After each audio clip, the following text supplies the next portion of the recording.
Welcome back to another episode of Sarcastically Serious. I'm your co-host Sean, And I'm James. and let's get this started. Let's go. Hey guys, welcome to the show. So we have Travis with us today, and we are doing this remotely. Is the only way we could figure out logistics on getting this done. So obviously myself, James, and Travis, welcome. Hello, guys. How you doing, man? I'm good, man. I'm glad to be here.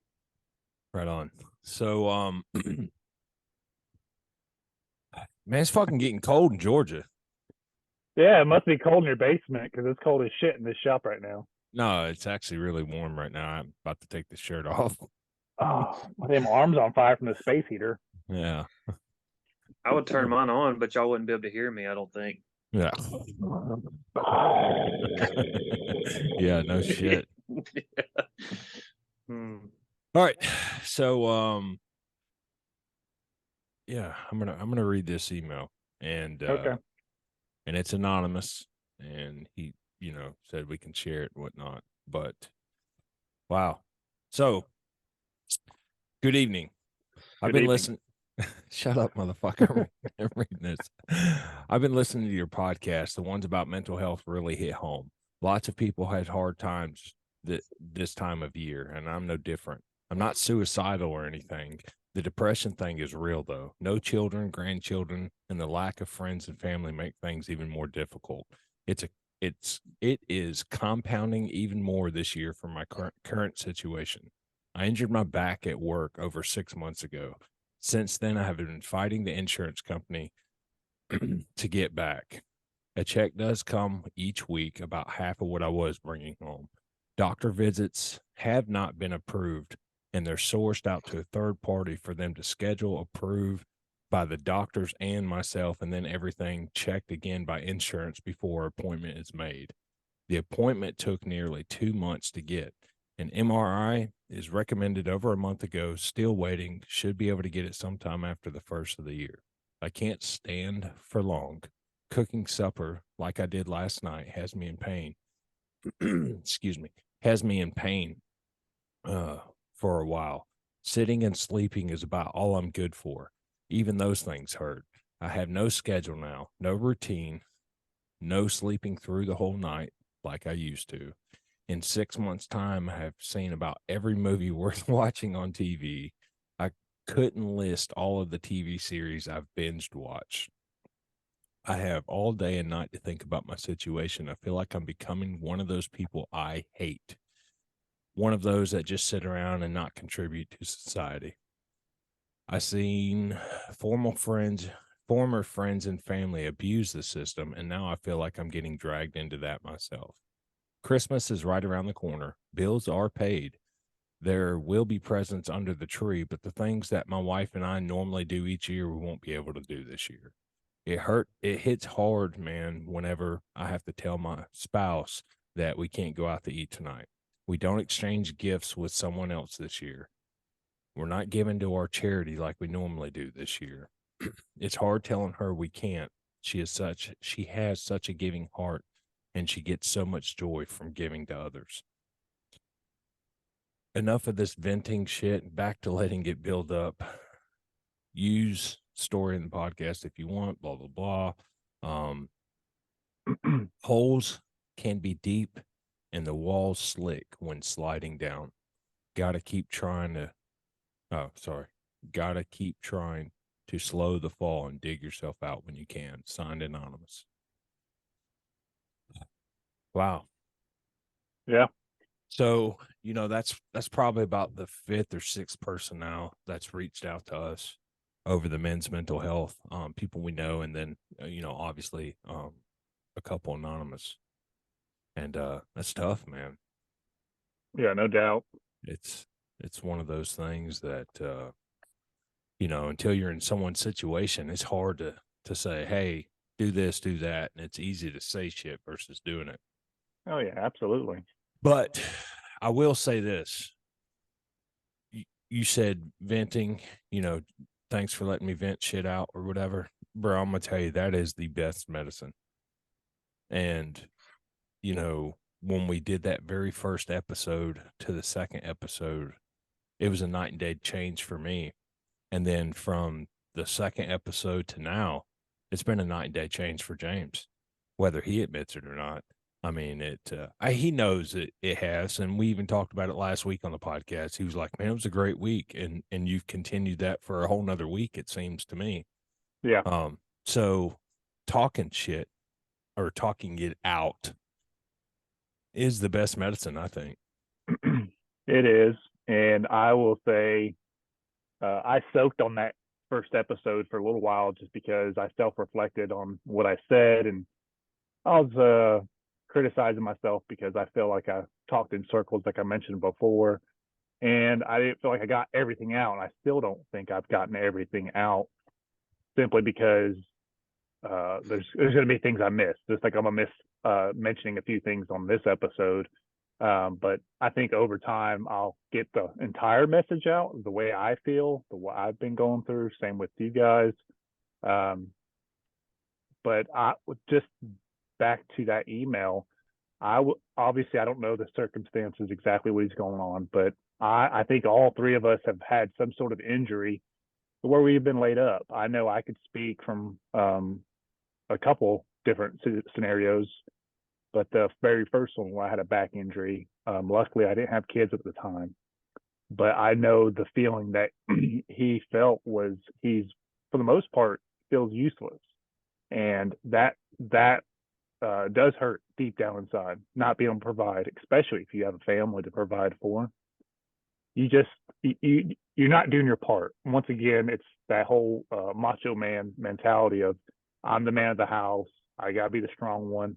I got to provide. I've got to do everything. You know, in a sense, you feel like you're carrying the entire load as Sean's blowing the mic. And but the obviously I don't know the exact situation. Luckily for me, that scenario is I had two bulging discs in my lower back. I went through the same scenario where I was laid out of work for 6+ weeks, if not longer. I went to a doctor, went to chiropractor, went and saw all the right people. When it came down to it, they workman's comp sent me to their doctor, and I spent 45 minutes to an hour waiting to see this guy at his office with an appointment.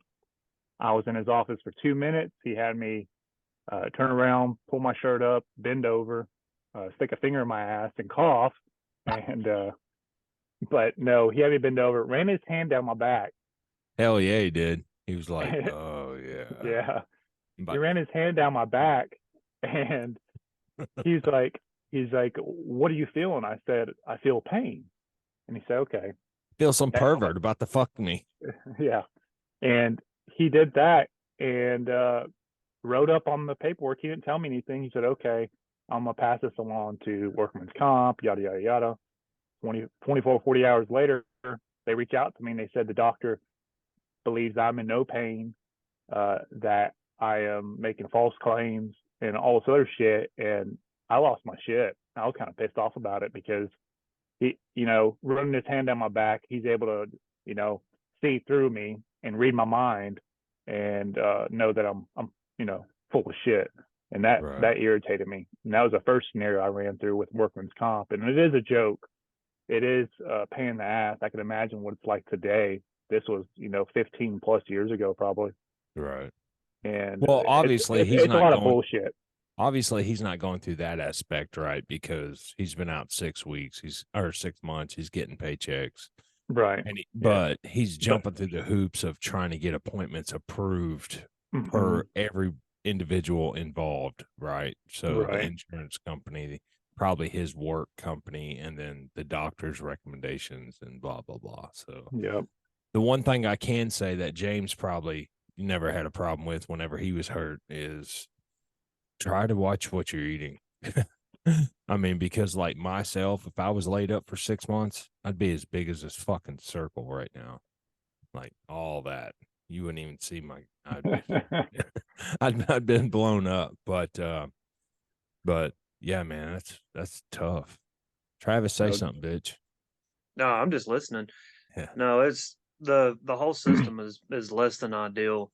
Yeah. It's fucked up. I have a family member that suffered from some medical conditions that keeps him from working, and he falls under that same scenario where he was always the breadwinner and uh, providing all the financial stability for the family, and now that since his condition happened, he's completely disabled to the point where you know any type of long walk or anything like that, he's just completely done. And he's go went through his depression stage where um he feels completely useless, that he's less than a man because he's not able to do the things that he once was. And he's not old, he's just in his mid to late 50s.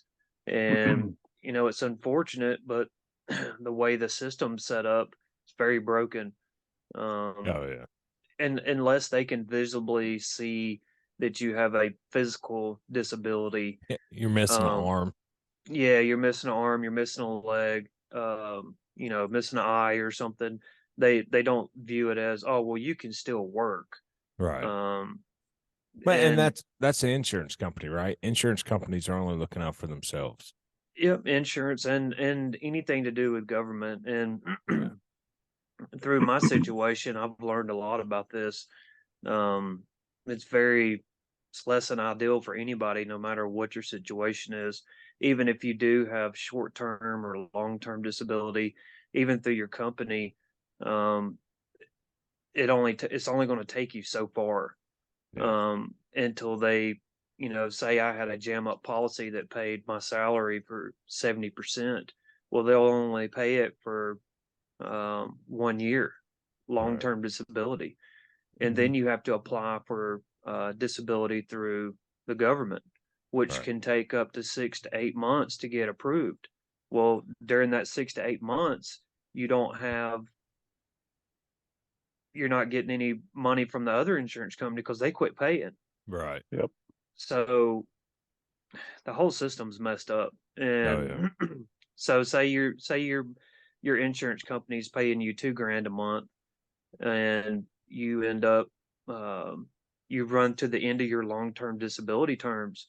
Well, when you pick up the government, say the government's only going to pay you $1,000 in disability for your Social Security disability.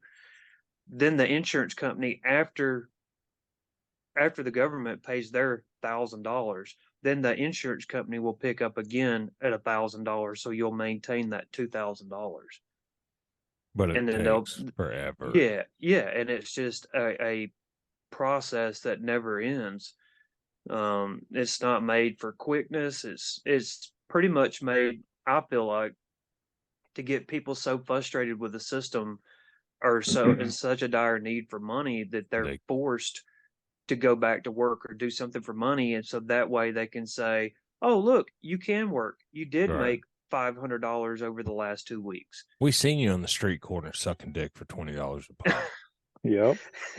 So the system's very broken, and I feel his pain. And Yeah. luckily, I haven't been in that situation. And I mean, I wish him Godspeed with his situation. Yeah. By all means. Absolutely. That's that's tough, man. And that kind of goes back to, what we've said on the men's mental health episodes. And then again, you guys brought it up. It takes you out of your element. It's like, I can't be a man. You don't feel like you're a man or you're less than. And that's a hard pill to swallow. It's rough. It's a hole that I wouldn't want to be in. Yeah. And No shit. I've, with everything that I've got going on, I've looked into it, and I'm the breadwinner in my family also. And if it comes to a point where I'm not able to work anymore, what are we going to do then? So like Right. my plan is to try to put my ducks in a row right now while I can, before something happens that I can't work. Because we don't know.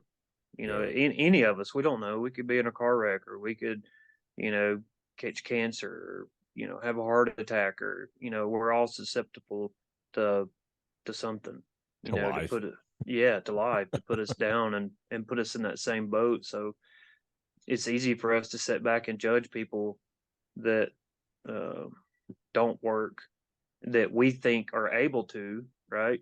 Yeah. Because with mental health, you can't see what's on the inside. We only see what's on the outside. Like James, if I didn't know James and I just met him from day to day, I wouldn't know that he was having struggles. And the same thing with you. I wouldn't know that because Right. that's just how we see you. Because we're all high and fun. I'm Yeah. good. Yep. Yeah, we're fine. We're good. Hey, how you doing today? I'm good. How are you? Yeah, Okay, cool. exactly. And they're And like, you go man, about your day. that dude's upbeat. Yeah. That Yeah. dude's about to eat a fucking lead cupcake. What he's doing. I mean, you don't have a fucking clue. You know what I mean? Yeah, no, that's true. And that's something that I've had to struggle with myself. Just because we're all judgmental, whether we admit it or not. Everybody judges everyone, and Yeah. it's just a flaw of ours. But I'm definitely guilty of it because, like I mentioned before, I said I've always this could have been something that just showed its true face this year or recently, and I could have been this for a while and it's just been boiling up, just stacking on top, stacking on top, stacking on top, and it just finally broke whatever it was, and it just all flooded me, and it just overwhelmed me like crazy. It finally penetrated when that doctor ran his hand down your back. Let me say this, James, sit the fuck up. Quit slouching in your chair, bitch. There's a t-shirt that says, that better? I think this. Yes. There's a t-shirt that says, I don't look sick, but you don't look stupid. Looks can be deceiving. Yeah. No shit. That's great. Yeah. I need to get one made and wear that shit. Yep. But go back to the email. I'd tell the guy, I said, well, obviously I could say, keep your head up and all that shit. And obviously that's the thing to do, is try to stay positive. Stay positive, because the way you carry yourself day to day is going to reflect on you and everybody around you, including your family members. Also, stay positive. That's right. Also, try and look up positive quotes and listen to little fucking 15-minute spills on YouTube or whatever, positive speeches and shit, because that does help. Why are you laughing? Because he's playing his gay flute over there. Yeah.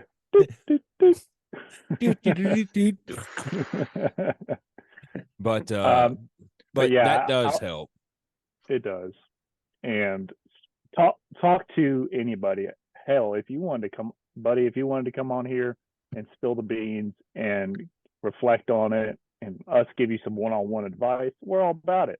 If you just want to reach out to the email and one of us could reply back with what we've done and go more in depth, versus obviously you wanted to keep the email short and directly to the point.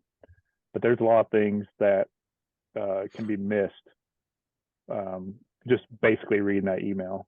And if we try to give you advice like that, what are you laughing about?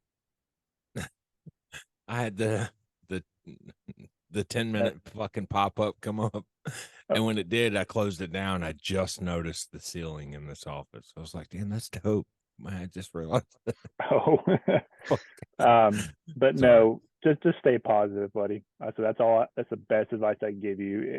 I don't know the situation. I don't know what everything that's going on. I said, but stay positive, work towards whatever that goal is. Obviously getting back to work, getting your body back to where it was, or at least coming up with some sort of solution to where you can be back to your normal self, and work towards that. Absolutely. Yeah. And I'm sure he has been. If it's been 6 months, I'm sure it's been a struggle, and it will get better. Yeah. It takes time. Yep. I'll say this, that with the whole us being humans, our instinct is to survive. So you're going to come out okay on this. And we get in a dark corner and that doesn't seem like there's a way out of it. But you keep pushing upwards, man. You'll come out on top, and you'll look back one day and you'll look back and you'll be like, man, why did I put myself through that? Or look what I made it through, and it'll be an accomplishment, something that's in the past, that you can look on and reflect to as a lesson that you learned. Yeah. And that's what life is about. And sometimes when you don't think you have anybody that cares or anybody that's listening, you really do. I mean, I there care. is people that, yeah, we care. I Yeah. mean, that's why we're here. It's signed anonymous, but I fucking care, dude. I mean, Yep. and it's like Travis said, it'll be a testament or, something you could say you've overcame. And I know it sucks right now, dude. And I haven't been through anything enduring 6 months, but I have 3 months and I wasn't injured. And, that it's rough. And you sit and think about it. I mean, me and James have been tight for, I don't know, at least 2 weeks. 10 years. Yeah, at least 3.5 weeks. Wait, how I long was is gonna this say 3 podcast? weeks. How long is this Okay. podcast? 6 weeks? Okay, so at least 6 weeks. But until I revealed that to him, he had never heard me talk about it because it's one of those things, man. It's rough and it's hard to talk about. You're going through the shit right now. Just keep your head up, man. Keep trying to surround yourself with positivity. And I know it's hard right now, but listening to dumb shit or reading dumb inspirational or daily positive quotes or vibes or whatever. I know it sounds silly, but what you input is what you're going to reflect on. And that's all I can say is keep talking about it. Don't try not to bottle shit up too much. If, we want to correspond back and forth, the emails, you want to come on here, whatever. Absolutely. And, if, you're already doing better than those family members or friends that abuse the system that you've known of because you're Yep. not trying to, you feel like I'm in that position. You're not, bro, because they were trying to, they were doing it intentionally. You're not, right? You're trying to get back to work and fucking do what you need to do and contribute to society. So you're in a much better headspace. I mean, just knowing that and seeing it. Well, not only that, but you realize what the system is and what the system, how it can be abused, and you're aware of that, and that right there in itself speaks volumes.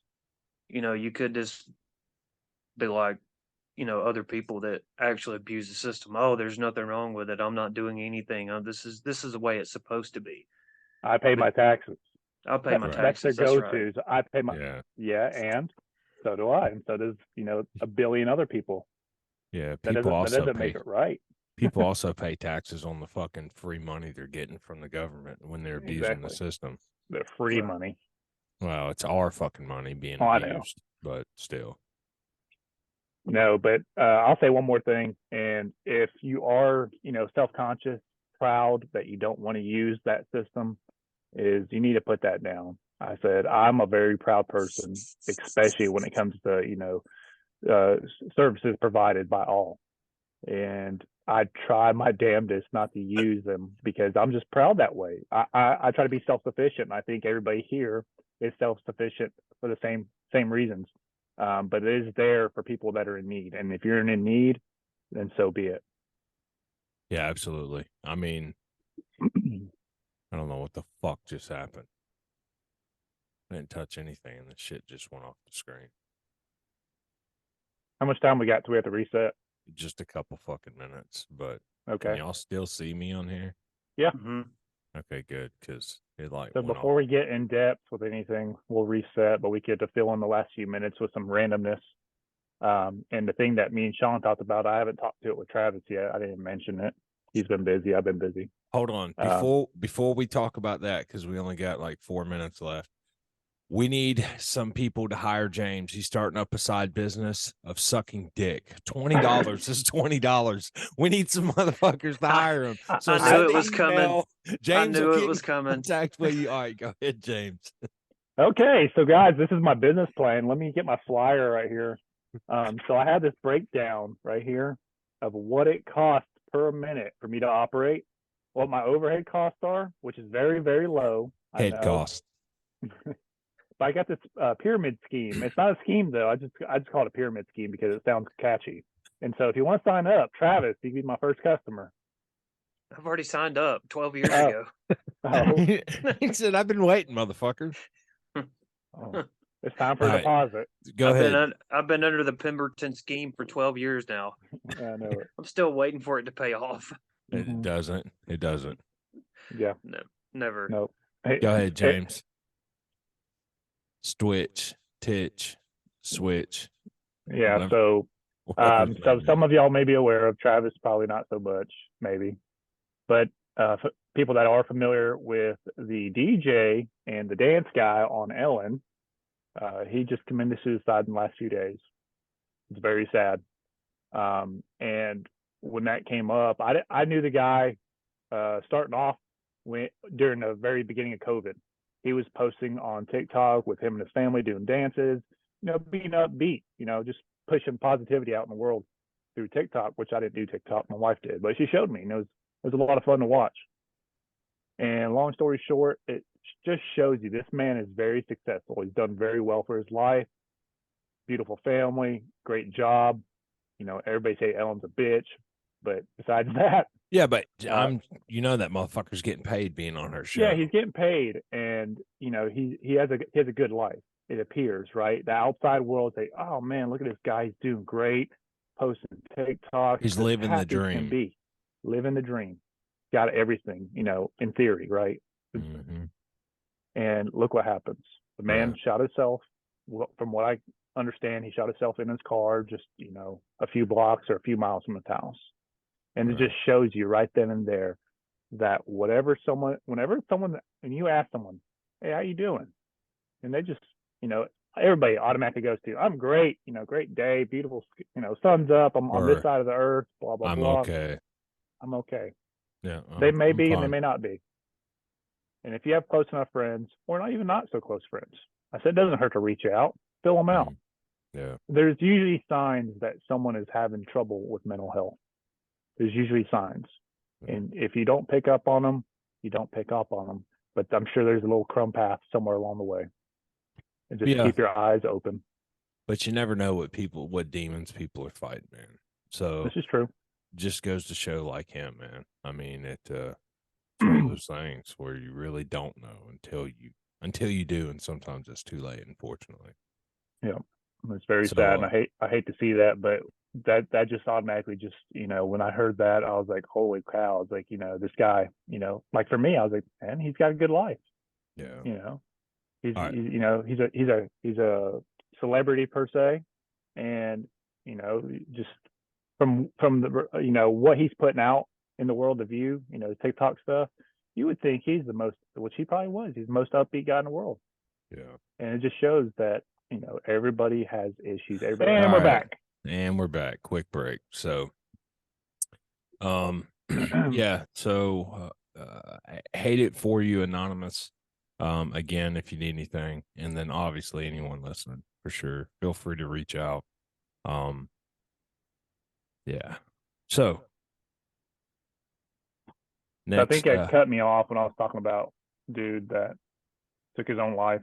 oh yeah, that's where we were. It's terrible. I hate it. Yeah. There's not much I can say about it. Obviously, I didn't know the guy, Right. but it just goes back to where most guys, not just guys, people in general, hold a lot of things back and have issues. And always take that in consideration when you're speaking to a friend, Or speaking to anybody. anybody. But I mean, but yeah, absolutely. You know a what I friend or mean. family. Absolutely. Why'd you two motherfuckers switch seats? I went over to his house and he came over to mine. Hey. Holy shit. All right. And And he's gone. magic man, he And he's back. disappeared. And he's trying to get my circle. He's trying to get another seat so he can have the iPad in front of him. Yeah, there you go. A little lower. Hold on. Let me see which way I gotta go. Yeah. Oh, you were right the first time. What are you doing? All right. So new topic here.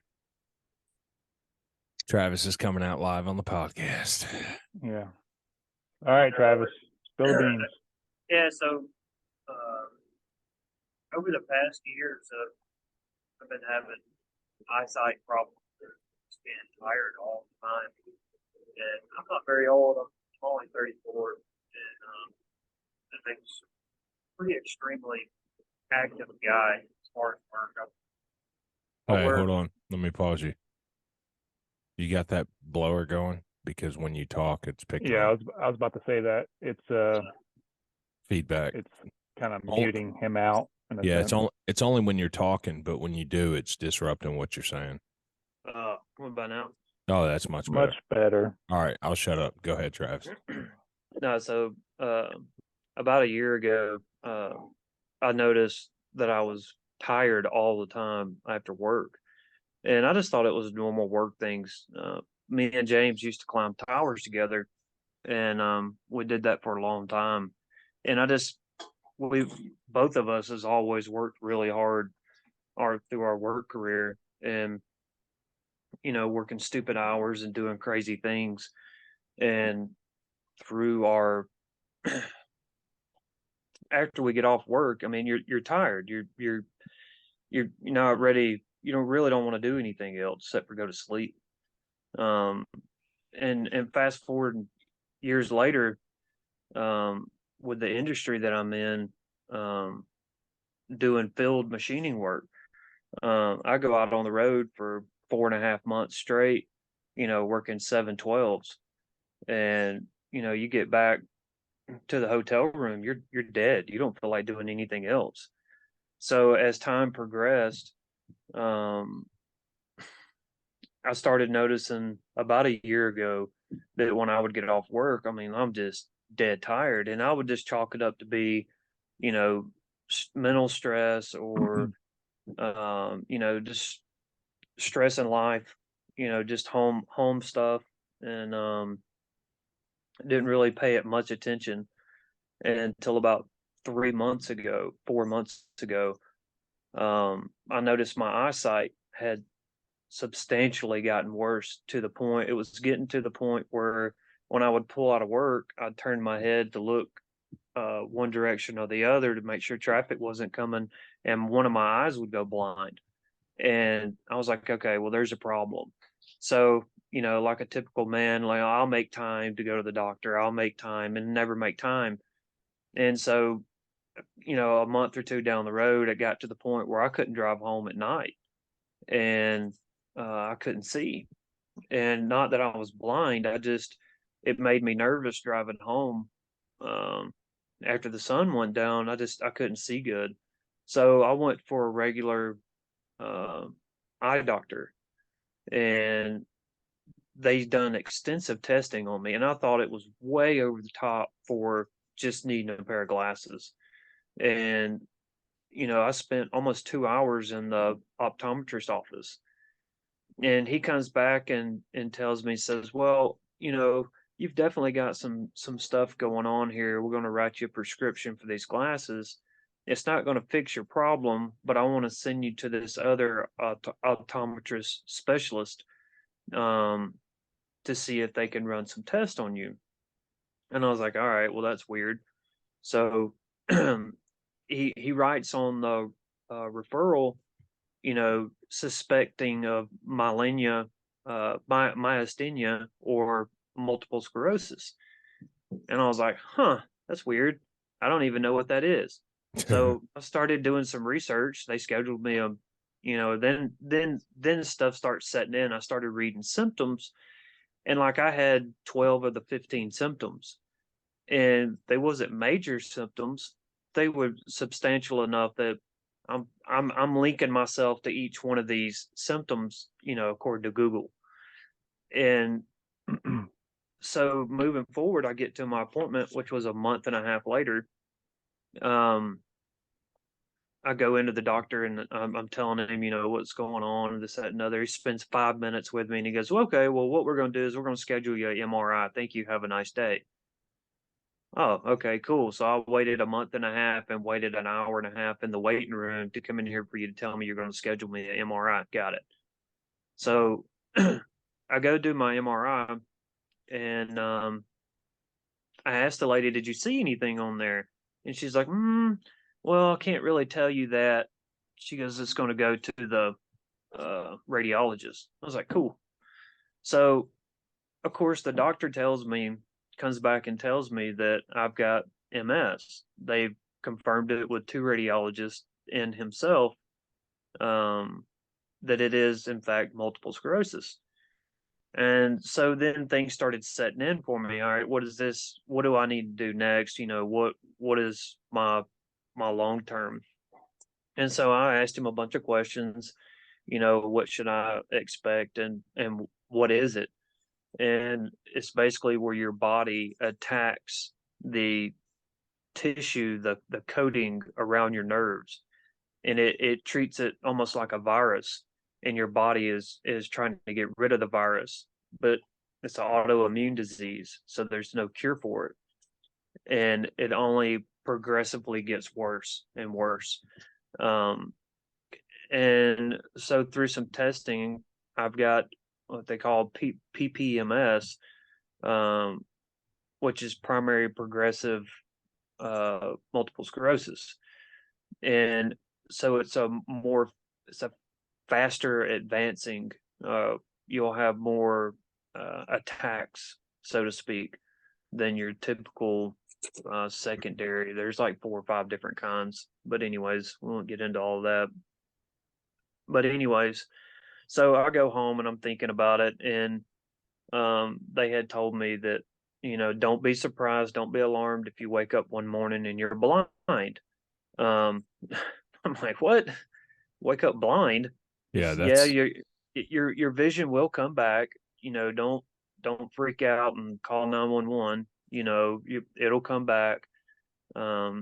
Just give it a little time, hour, 2 hours, 3 hours, whatever it may take, but it will come back.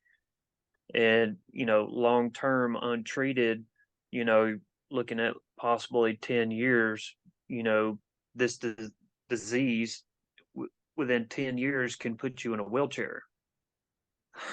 So, I mean, this is like, I was here and then now I'm nosediving mentally.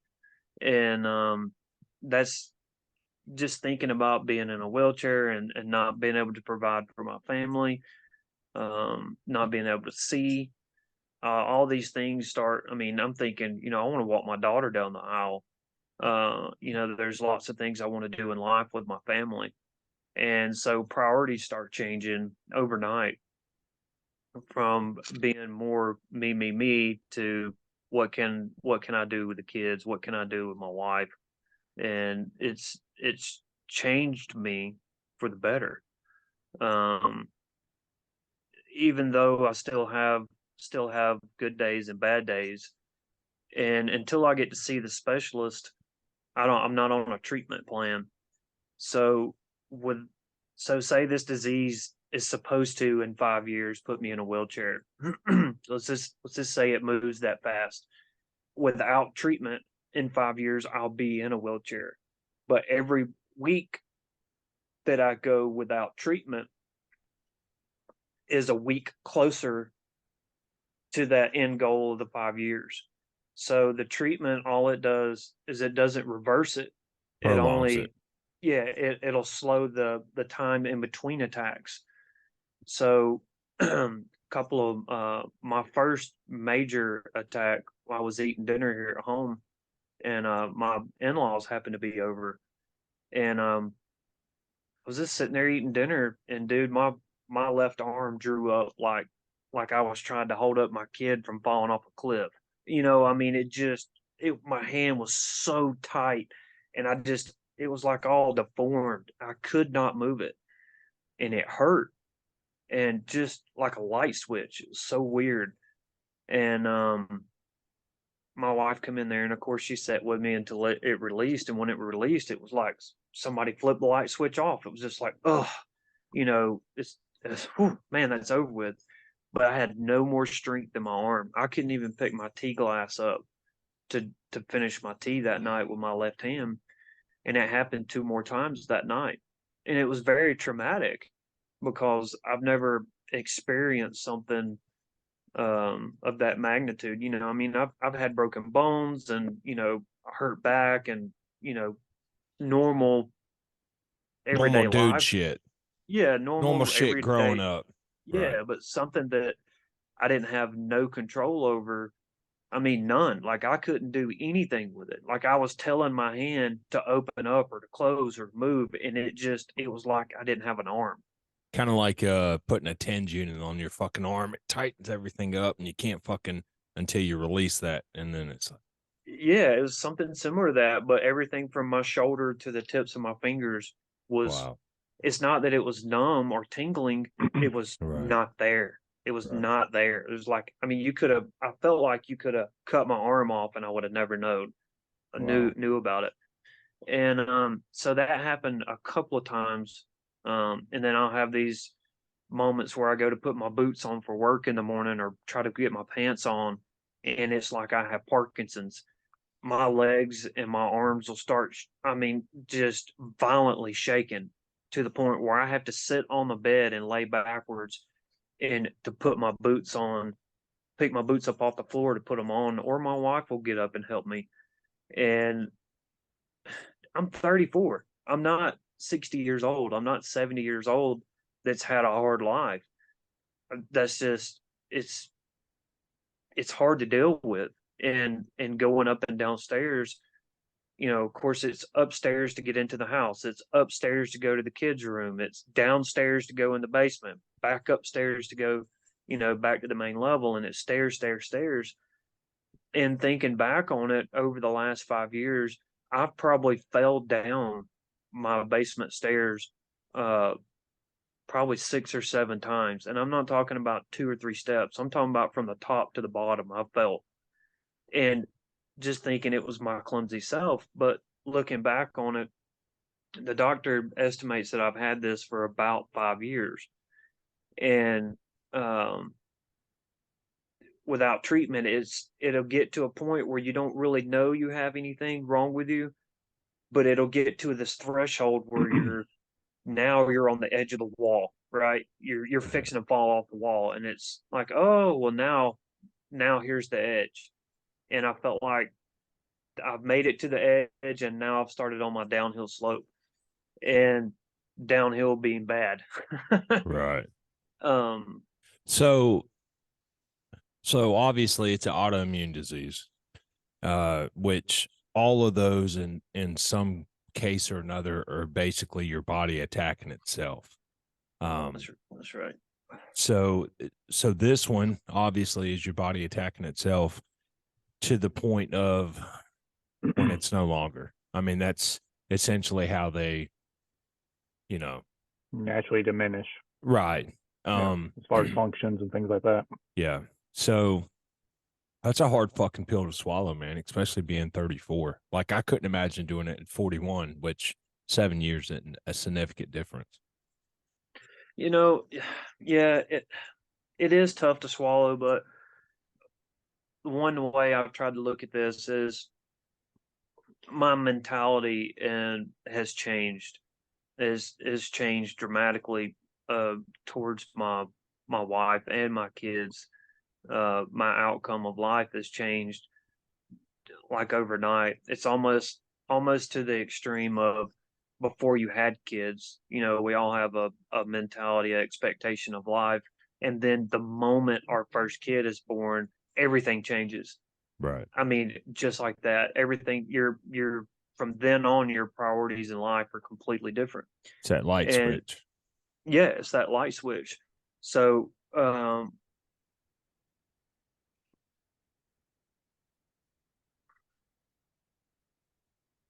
with all of that, it's been good for me. I've tried to look at it in a positive note. Um, as hard as that may seem to be, there is good that can come out of it. There's experiences that it lets me look on and learn from, and be more sympathetic towards other people, be more compassionate towards other people and what they're dealing with, which that could be a help to somebody else, right? Yeah. I mean, I could be doom and gloom all the time, and who is that really gonna affect? That's gonna affect my wife, that's gonna affect my kids, and everybody around me to be doom and gloom all the time. Yeah, I have my good days and bad days, But that's and not going to help anybody. it's not gonna help anybody. And yeah, she asks me every day, how are you doing today? How are you feeling? And my answer's always the same. I'm okay. I'm fine. I'm okay. And that's the male go-to word, right? Is I'm okay, I'm fine, because we're not going to sit here and complain about every little thing that's wrong with us, because Right. it's not in our DNA. It's not in our genes to sit and complain about every little ache and pain and things that are, bothering us. And and I think it's good that to a point that we don't talk about every little bitty thing, but the big things I think we should get off our chest. You know, um, I don't know. Everybody's got a different opinion on that, but maybe just from my scenario, I feel like it's better for some things not to talk about because they're little, almost petty, right? So and But at the same situation, look at all the little things you've ignored up to this point. You know what I mean? that's true. Just So at this point, all I'm saying is those little things could be significant. I mean, I get what you're saying wholeheartedly, and that's just the way you've been programmed or wired your entire life. But at this point, now that you're knocking on this door, you're at that ledge on the wall. You might not ignore so much nowadays. You know what I'm no, saying? yeah, and it Just something to think about, man. no, that's true. And Yeah. there's a lot of things that happens now that I don't, flip out about. The headaches and the getting up in the mornings and not being able to see anything. There's been a couple of mornings that I got up and well, this happened really just one time. The worst. I got up one morning and my wife come woke me up. And she goes, "Hey, baby, are you feeling okay this morning?" I'm like, "Yeah, I got to go to work." And she took one look at me and I couldn't see her. It was just like everything was just a blur.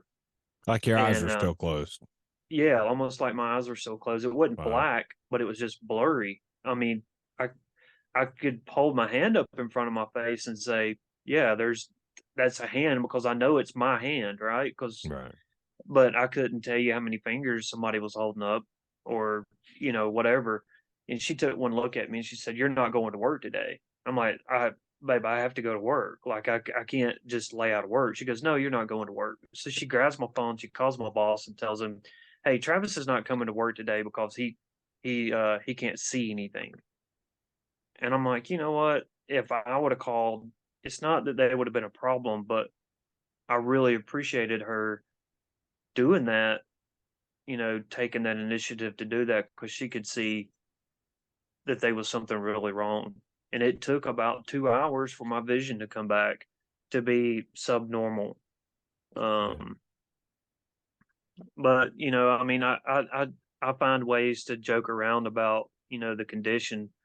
I think even when I was first diagnosed, I was telling James about the wheelchair aspect of it, and me and him started making jokes about building this really cool wheelchair, and you know you you got to laugh at it because you got to find humor is I think a cure for a lot of things mentally, and I think me and James has always found that the most uncomfortable or the worst situations, if we could find something funny about it, it makes lighter the situation because I feel like laughter and humor is Helps you process it. yeah, it helps you process it and it helps the mental aspect of it not be so dragging you down all the time. You can make lighter of it, and I don't know. It's hard to explain. Um, and I've worked with a guy who had MS. Me and James both did, and I always looked at him like as I couldn't tell there was nothing wrong with him by looking at him, but he would lay out of work, and I'd always say he just didn't want we, to work today. we would make comments about it, like not knocking them now because obviously I have a better understanding with Travis's situation because I've never known anybody personally. I have, but no one close to give me feedback of what they're going through. And so me and Travis would always make bullshit comments to each other, like, he's laying out of work, he doesn't want to work today, he worked hard yesterday, I guess that's all we're gonna get out of him. Just make bullshit comments, and just to be guys. And Yeah. no, looking back now, I'm like, damn. I was we a have dickhead. yeah. I mean, To basically, shorten it up, yeah. Right. And looking back at it, like you said, I was like, that was crappy for us to think that, but then again, we didn't understand. And what you don't understand, you can't, Sympathize with or sympathize whatsoever. right. And that's That's like same kind of thing. We had a guy that worked with me at Walmart, and his wife has it, and it got bad, and her father actually didn't accept that she had it. He thought it was, some fucking show Mental or thing. yeah, no, not a mental thing. He thought she was just playing this fucking card to get out of things or to do I don't fucking know. But anyways, one of the most dramatic times they had while he was employed work with me, we ended up going and getting their kids, and the kids came home and stayed with us for a couple of days, and she was in the hospital and he went with her, and then her dad came to the hospital and actually heard everything that the doctors were saying, seen her like the convulsive shaking and stuff like what you were saying, looked like she's having a fucking seizure, but she wasn't. And yeah, it was and then he accepted it, and then he was like, wow, okay, my daughter really is, got something going on. It's serious. And that's the only person I've ever known. And I've never seen one of her serious episodes. I've only heard about it. But yeah, it's the kids kind of told us stuff, and the coworker, he had told me things, and it's just like, wow, it's crazy. it is, and it's something. The weirdest part about all of it is you don't know when it's going to do it, right? So there's no pattern to it. There's no, well, I eat this today, or I drink this today, or I was doing this when that happened. There's no rhyme or reason um, of when, why, where it's going to happen, and that's what makes me the most nervous about all of this is driving, because I drive 60 miles one way to work every day, all the way through Atlanta. So it in the morning times, if I don't leave by 5:40 in the morning, I'll be late to work at 7. Um, and it's still dark outside, and I don't see good at night when it's not daylight. And then all the brake lights and all the headlights, I end up driving in the slow lane, going to work all the way through Atlanta. And people may be mad at me or whatever, but hey, if that gets Fuck me 'em. there in one piece, Yeah. and it doesn't It's for kill their anybody safety else, too. yeah, Yeah, and I exactly. can't. So fuck them. Yeah, so I mean, I'll run the speed limit or maybe 5 miles an hour over, but I don't. I'm not in the break the law lane We're not running doing at 90 the 85. whole way. Yeah. Yeah, But not which just that, the minimum is 40. So fuck them. And that's posted. So if you need to go 40, go 40. And if you And do 35, I'm gonna push you off the road. yeah, I would definitely will. If you do 39, I'm gonna push you off the road. Yep. I'm like, who's this fucking gimp motherfucker? Get out of the way. well, so like my next thing is to apply for disability, and since I was offered long-term disability insurance, Abusing the system already.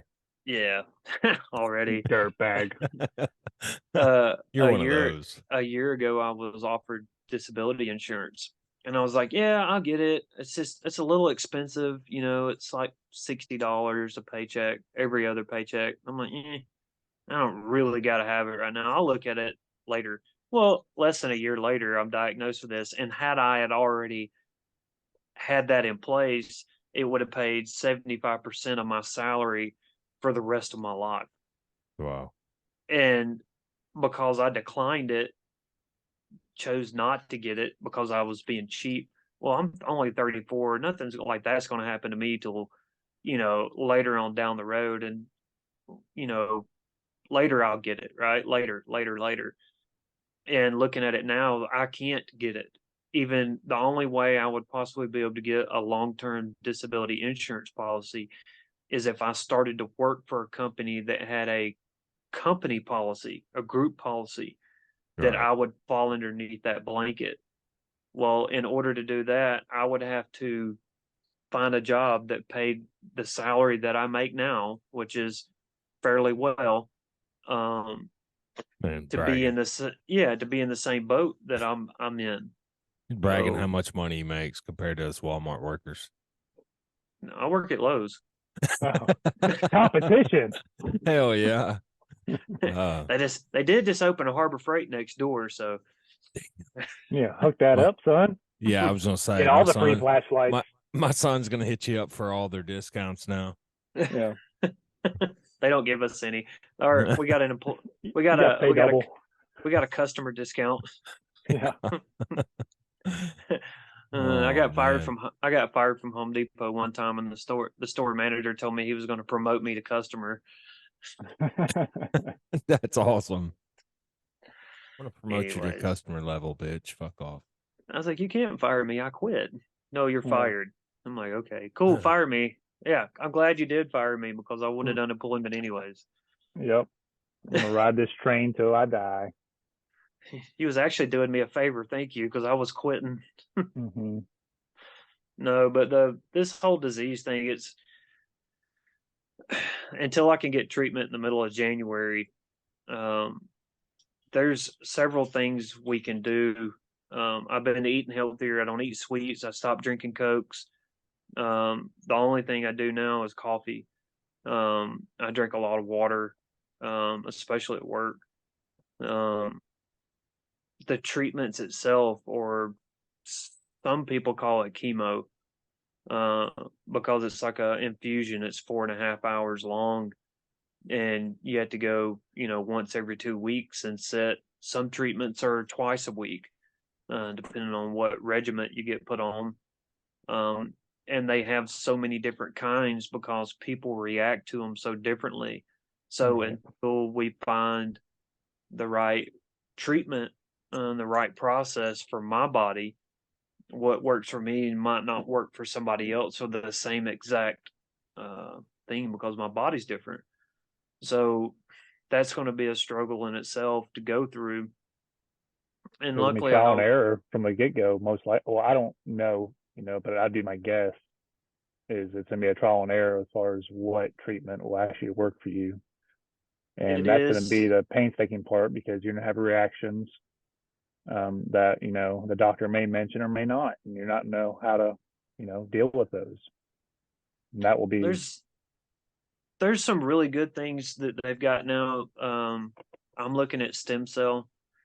There's a place up in New York. It's expensive, mhm, and it can be up to $6,000 a treatment, and you could need up to 4 treatments. right, And it doesn't cure it, but it will it can repair some of the damage. So I could get some of my eyesight back along with the other treatments that I'd already be taking. It could put it into remission. right, And so I, it would be expensive. It's 25 to 30 grand. And my wife was asking me, she said, well, how would we pay for that? 25, $30,000. How are we going to pay for that? I was twenty like, dollars a piece. what are you talking about? How will we pay for it? I'm like, I have all of that money sitting in the basement. You don't think for a minute that I wouldn't sell this, sell my buggy and part it out and get the money to pay for my stem cell treatments? Absolutely. I would do it in a heartbeat if that means I can walk my daughter down the aisle one day. That it doesn't mean anything. It's just material things. If that Mhm. keeps me from being in a wheelchair, if that keeps the burden off of my family, off of my wife, my kids, then that's what I'm going to do and not ever think nothing else about it. Because as a man, back to the mental health thing, it is our entire goal not to be a burden on our family, because we're supposed to be the ones that they lean on. We're We're supposed to be supposed to be the rock. that's right. We're Yeah. supposed to be the rock. And how can we be the rock if we're burdening them with our issues, whether we can help them or not. So when it comes to the whole stem cell thing, if this looks like it's going to pan out, I'm going to do it, and I'm going to sell this thing, and not ever think another thing about it, and just that'll be it, you know. And I mean, I hate it because I've had my heart and soul in this thing, me and my son both, and I love it, I enjoy it, but I also love my family, and I want my family to be mentally healthy. And just normal everyday life is stressful enough for everybody, more or less having my disease burden everybody else, because it changes you. And I don't want it to change my kids, and I don't want it to change my wife away from who she is. So whatever step I need to take is going to be the step that I take. You know what I mean? That's what I'm going to do. So Well, the one positive thing you can think about, the day comes you are wheelchair bound, is you're already perfect height and you can roll around faster. So you can give a lot of blowjobs and make money to support the family. I don't know. There he goes. I was like, what is he doing? That was perfect. Yeah. And you're already the perfect height. So you just roll up, unzip, motherfucker, get it done, move on to the next. Yeah, there you go. Oh, man, I disappeared. Where'd you, the Invisible Man? Damn it. I want one of those stand-up wheelchairs. Have you seen those? You know, those all-terrain ones with like tank tracks. I haven't Yeah. seen any. I haven't seen any stand-up wheelchairs either, but I always thought that would be cool. Oh, Start a new this business. motherfucker's Hey, like, Sean, there's my you new ever seen business. one? No. Yeah, exactly. We need That's to my new invent that business, shit. Metal Fab. I said, dude, we're gonna have like a, Kubota 3-cylinder diesel hooked up the back of the hood stack. Twin turbos.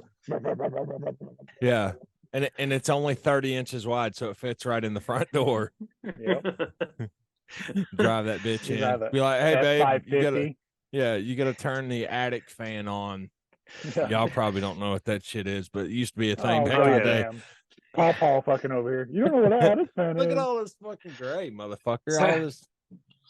So me and my wife, we was talking about, we was looking at buying another house, up towards Cartersville, Daresville. Come on, boy. We up out- here. We ready. Out towards Canton area. Oh, And whoa. You can rent out Sean's whole bottom level of his Shut- left west wing of his mansion. Fuck you, dude. I Where's should have he- never. does he stay? Do you stay in? Is that the Regency room that you're in now? Yes. Yeah, that is where I'm at. He's in the east wing right now. Actually, It's in the East Wing. we've dubbed this room name as the Mexican's apartment. Mm. Smells like tacos and dirty fish. But 10 families can sleep in here. Yep. Oh wow! So I know you. I don't know if y'all have seen the comedian Josh Blue. No.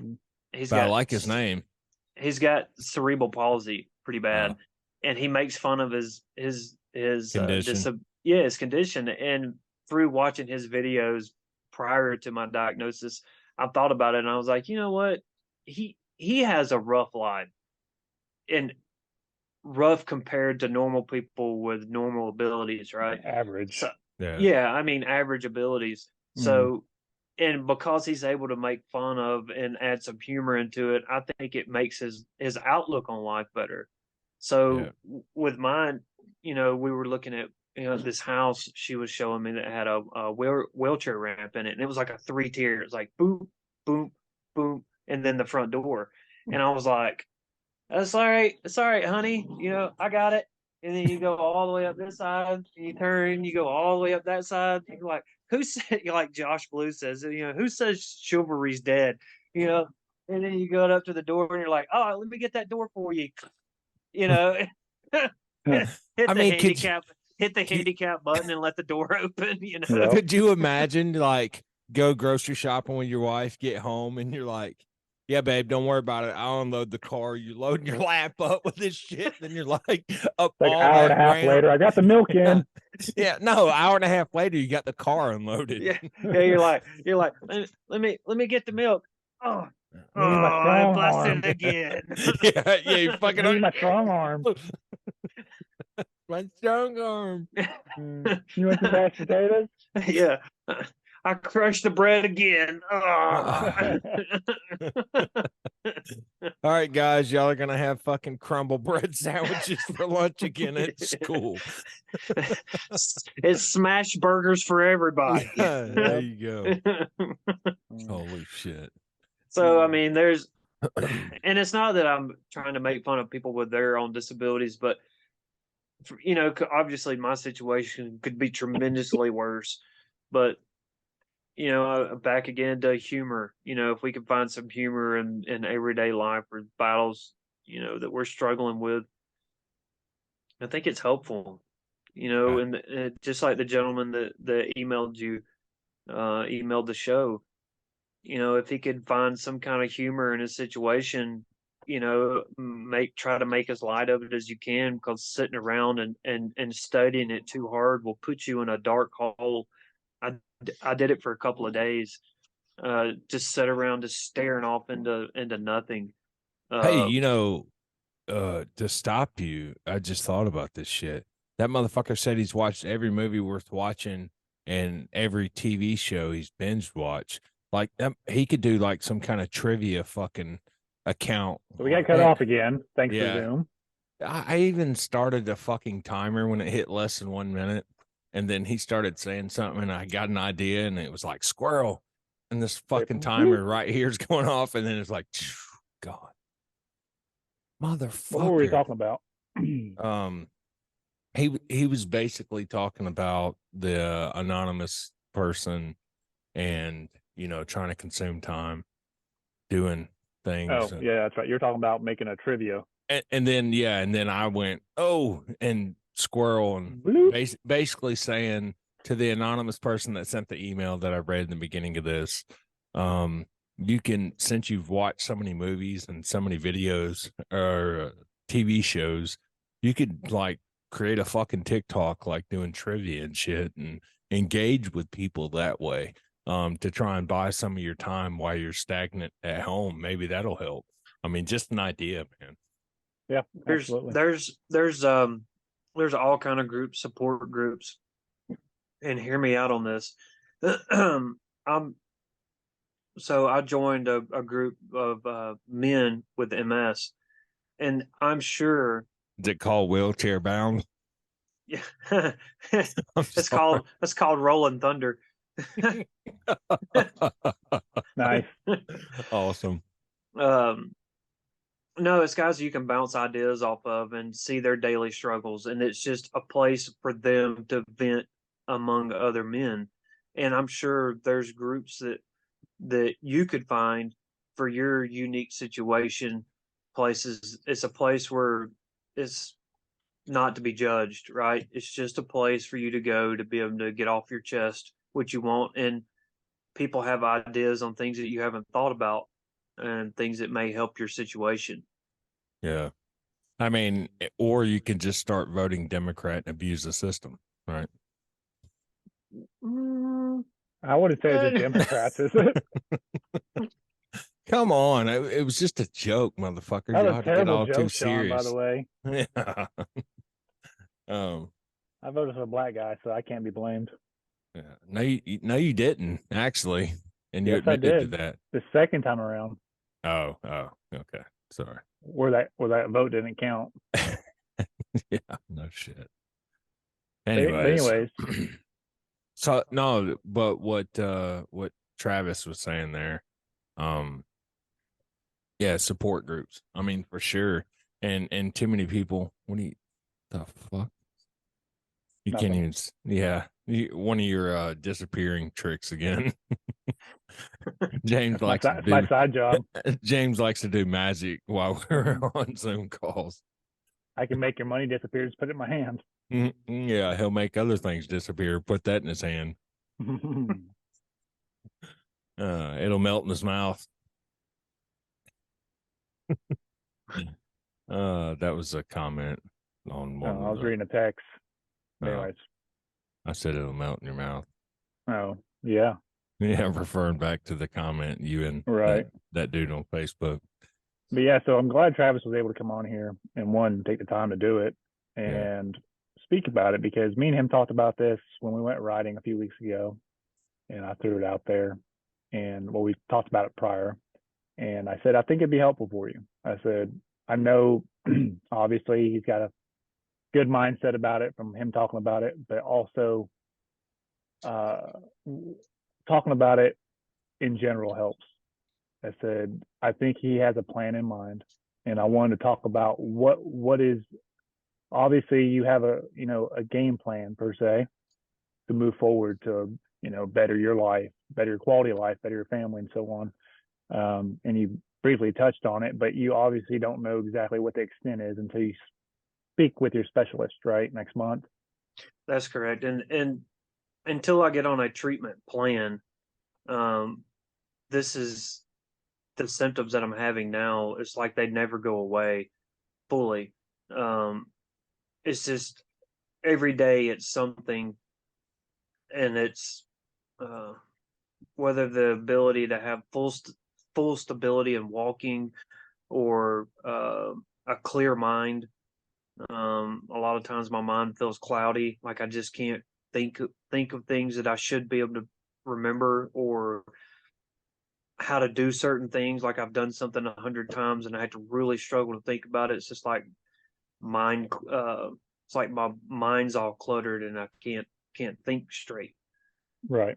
And so until I get on something that can help with all of these things, I know there's things that's going to be a dramatic help, but until, like we said, until I get in to go see that specialist, that's when things are going to probably be a lot more uplifting in my life, my day to day anyways.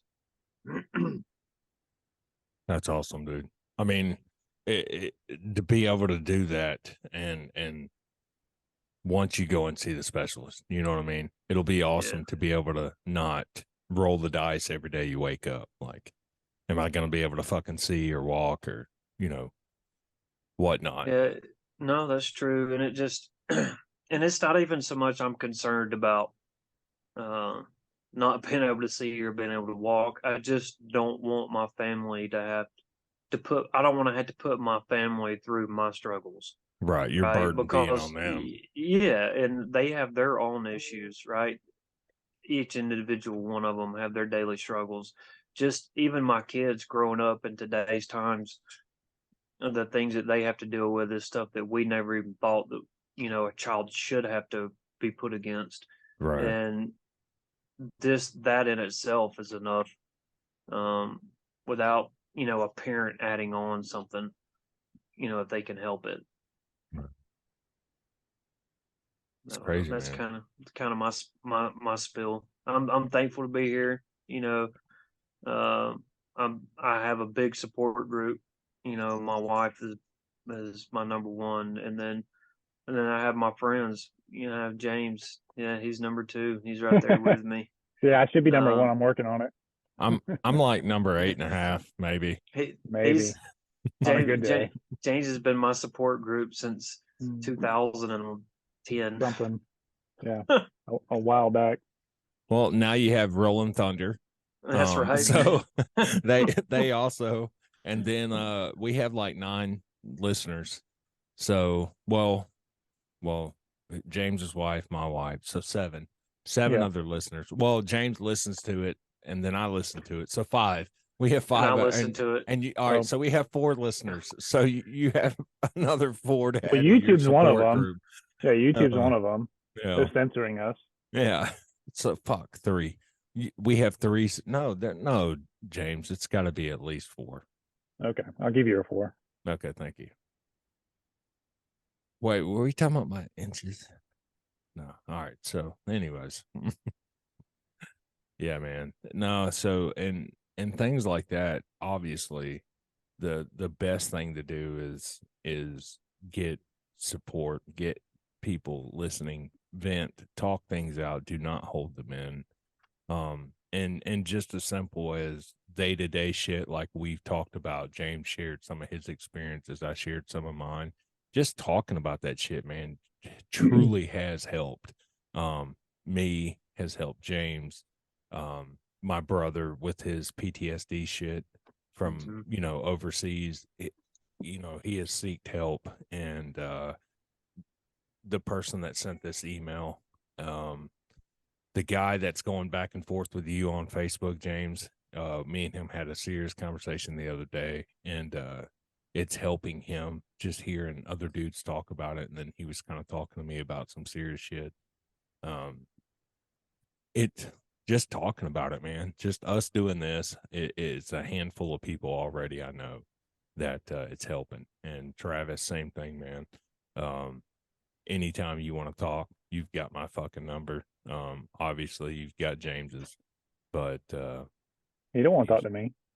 yeah. So if you want to send James feet pics and then call me, we're there. I probably talked to James before I got super busy with work. Me and James usually used to talk every single day. And very rarely do we go more than 2 or 3 days and not talk. And as I've gotten busier and he's gotten busier, there's been spans as long as, 2 to 3 weeks Yeah. that we would go and not talk. And then when we do talk, it would be an hour and a half on the phone. We would play Like catch up. play 3 week catch up. And But that's in the like, last part of life. month, we've been better. Yeah. I Yeah, was we going to have. say, you sent an email about 3 weeks ago, and I told James, I was like, all right, so have you talked to him? He's like, yeah, but I totally forgot to bring that up. And then a couple days later, or the next podcast, we get it and like, hey, have you talked to Travis about coming on? He's like, yeah, I talked to him, but totally forgot to bring it up. I'm like, what the fuck are y'all talking about then? Feet finder. About feet, No, we Feet talk finder. about wheelchairs and rims and Yeah, bro, I'm gonna get some spinners on my shit, and I'm gonna be yeah, buddy. on the front page of Rolling Thunder's fucking Facebook group.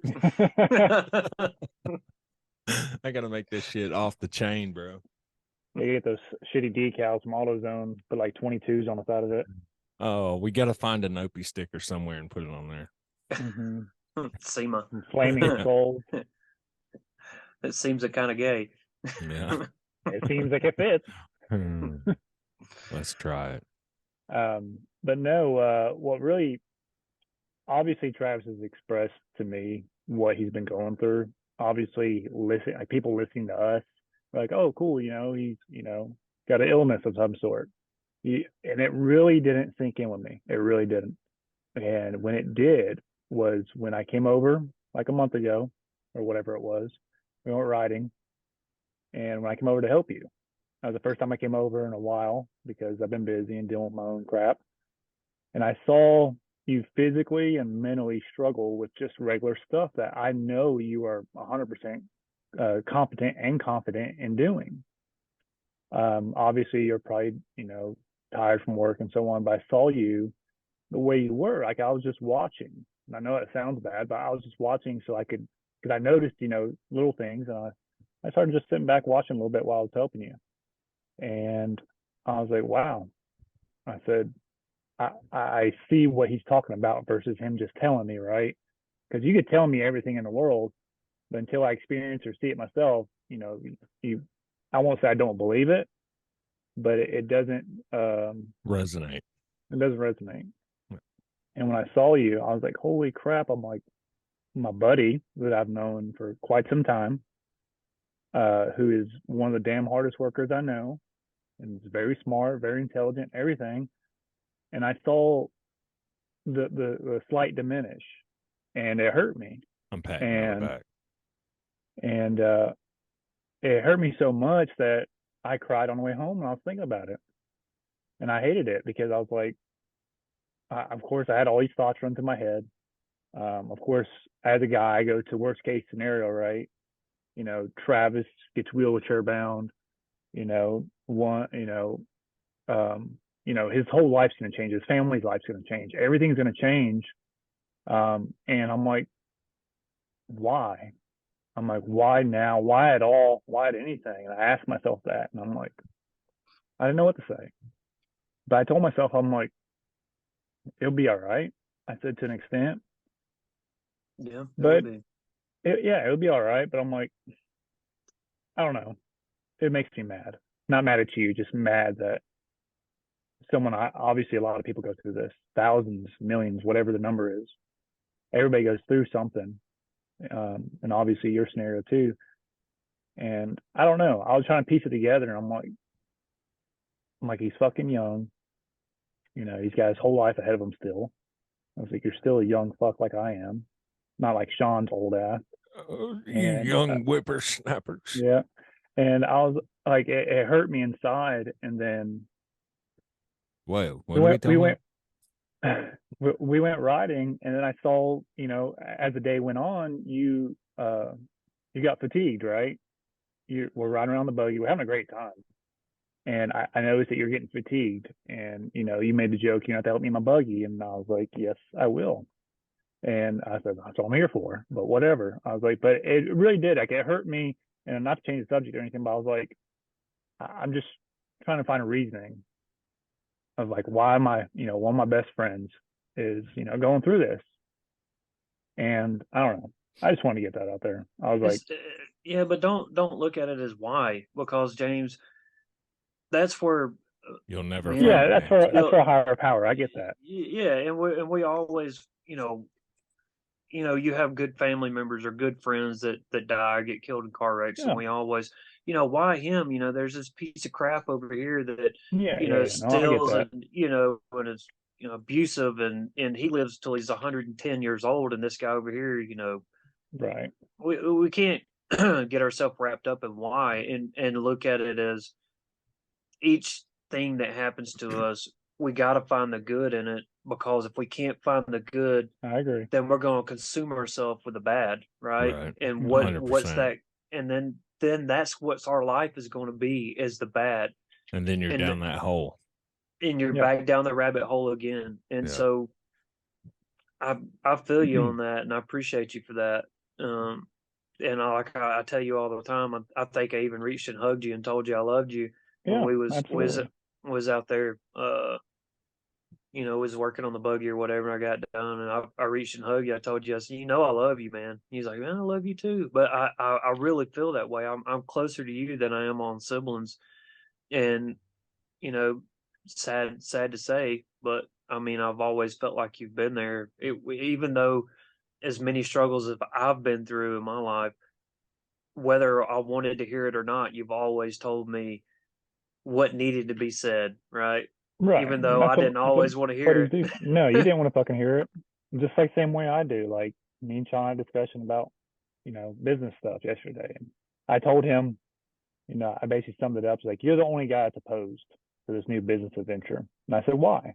And we talked about it. Everybody's saying, me and you, Travis, talked about it too. And I'm like, everybody, is, pro con, blah, blah, blah. And it's one of those things like, but going back to you was, we talked about it probably a dozen times, right? Up to that point, like, you're so busy. And I finally said, fuck it. I'm gonna go over to Travis's. I'm gonna give him a hand. We're gonna go ride. Let's go have some fun. Let's go, kick back. And then I guess all those discussions kind of soaked in that, couple hours I was over there with you. And it all came to right then and there. And I'm like, I didn't have anything to say besides I was just, processing it all. And I'm like, God damn it. That's all I could say was I was just mad. Yeah. And like I said, it's not necessarily saying like, why. It's me processing it and me just mad about it being someone that's so close to me and I hold dear. Yeah. I feel like I we get should it. do a circle jerk. Well, you're the one in the circle, sir. So you All start. right, hold on. I'm skiing. Oh, golly. Yep. Travis, lean back. Oh wait, does your wheelchair not recline? No, but it click, does click, have click. it does have a porta. It has a seat that you can open. It's got like a little compartment in there for pooping. Yeah. Holy hell. Got Harbor Freight bucket underneath there. All right, so so Husky bag in it. I have to say this, just because of me being me. Travis, I don't know you as intimately as James. You have came through the years to family events, James's girls' birthdays, things like of that nature. But are you a Christian? Oh yeah. Okay, all right. So, definitely we can wrap on that later. I don't try and beat that shit down people's throats, but yeah, man, I'll definitely keep you in my prayers. And same thing as James saying why. It's like my cousin's kid a couple days ago got in a wreck on his dirt bike, and he's gone through a couple serious surgeries, and he's got a long road ahead of him. He got life lighted out of there, and I mean he's gonna have dentures and shit. I mean he got fucked up pretty bad, man. So it's one of those things where he just turned 10 years old. You can sit here and beat down the whole why, and you're never going to find the answers or what you're looking for. So it's one of those things where it's a hard thing to accept. And like Travis is doing, just trying to find the positivity in life. I mean, because that's all we can do. And obviously, if you believe in a higher power, or faith, religion, whatever, pray like hell. I mean, so it's one of those things, man. So yeah. Anyways, life can be hard, but it is what you make it. And I say that with everything because it's true. Oh, that's true. That is true. I believe that. Before we end, I want everybody to go over what next year's goals are, if you have them already. Oh Yeah. boy. So next week, I wanted to touch base on that because we'll be closer to the new year. But mine is going to be continuing, obviously, this. Get back knocking out projects around my house, and then my firearms training. Since we are, committed and doing this, and we have done good. I mean, yeah. We're going to continue this, but I'm also going to get back on track with my firearms training, my content on social media. And I think it's kind of led me to that. And I'm feeling good about it. I'm ready, man. So sweet. Travis. Like, which way are we looking? Yeah. Can't see. I can't see the It's screen. like Am I looking the right way? Intro. Motherfucker, look at me when I'm talking to you. Why are you looking at He's looking down. I guess I know what I'm doing. My gosh. Next year, my plan is obviously with the situation is to try the best avenue and try to maintain a healthy lifestyle as far as eating and exercising. And really try to dedicate more time to my family, because I feel like selfishly, from work and other things, I've took a lot of that time away from them, and I can't get that time back. And with my situation, it's also a blessing in itself, because I'm not going to be able to travel to go out of town to work now, so I'm not going to be forced to. So that's a huge positive thing. I'll get to go to the kids' soccer games and spend more time with my wife and kids. So I'm looking forward to that. And I do, before anything gets too much worse with me, I want to do a couple of races this following year, and I want to get the Jeep done so me and James can go do some races together. I think that's going to be my whole focus this following year. Sweet. You James?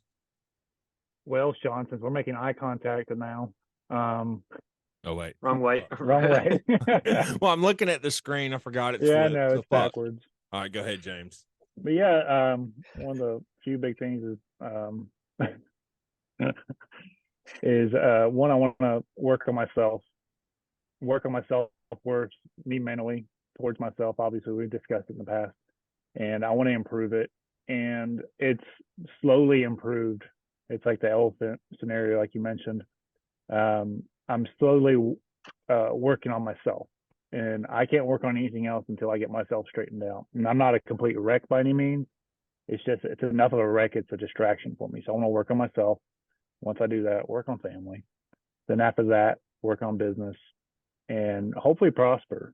This year's been a little bit slow for me business wise, income wise, and it's shown. And I'm hopefully gonna do better next year. And having set goals, once again, I haven't written any of this down. I'm so consumed with keeping stuff in my head and talking about it to myself. Is writing it down and making the necessary steps to reach those goals. And that's ultimately what it is. It's just I really want to concentrate on bettering myself, and then so that will reflect on the family, reflect here, reflect on my friends, and so on.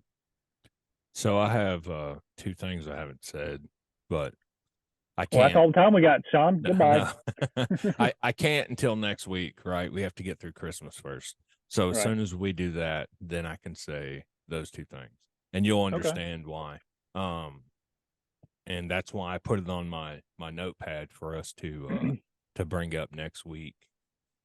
So I'm not a piece of shit ignoring my family and those goals, but have to wait until after Christmas. So we had to throw Sean under the bus, Travis. yeah, He didn't mention his family one time. He's like, Yep. fuck them. Yeah, exactly. Thanks, guys. Yeah. Now I feel like a piece. Now I've got a whole week. See, I just came up with that bullshit excuse. Yeah. I've got a whole The, week. all to next where week's episode is about his I family. can come up with something. And how they're the best family ever. Yeah. I think I'll be like, God, this guy's really putting it on. He's a piece of shit. Yeah. But my oldest son for sure listens to this, and I can't say anything because of that. But the other kids, they might listen to it. I don't know, but I know my oldest son does. Fuck. So now we're only down to 3 people that listen to us. That was our 4th. Damn it. Thanks for supporting, Cam. Breaking the internet. Oh man. So yeah, so other than that, I guess I feel like we had a good episode, man. We got some good shit. Travis, thank you for coming on here and Yes, sir. divulging all that information and shedding some light into your situation and kind of what you're going through and how you're dealing with it. And again, talking about it, I feel like that's the best medicine, 100%. And then, like you said, support groups and not necessarily like going to a group, but just people, your inner circle, your friends, your family, People you trust. Right. And Yeah. then Rolling Thunder, of course. Thank you guys. Thank you for the sponsorship. Yeah. So this week's video is sponsored by Rolling Thunder. What is the what's the electronic lift that you put on the stairs? Oh, like the one from Gremlins? No, it's called Stair lift, right? no, like it's something Where like you get in that. the chair and you go, wee. Yeah, yeah, that's exactly. We get one of these. Don't talk to me right now. I'm going to my room. It's fucking. It's an '80s model. He got it on Facebook Marketplace. Yeah. Shut up! Don't.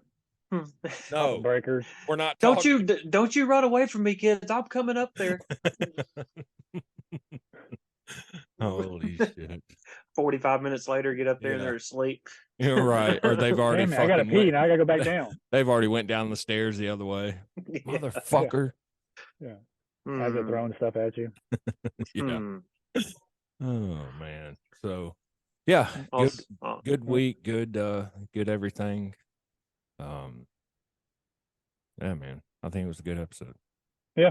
Thanks, Travis, for coming on, buddy. Yeah, man. I appreciate you guys having me, and we'll catch up with y'all later. Yeah. Yes, sir. Awesome. So until then, we'll see y'all next time, and adios. Later. Figure this shit out.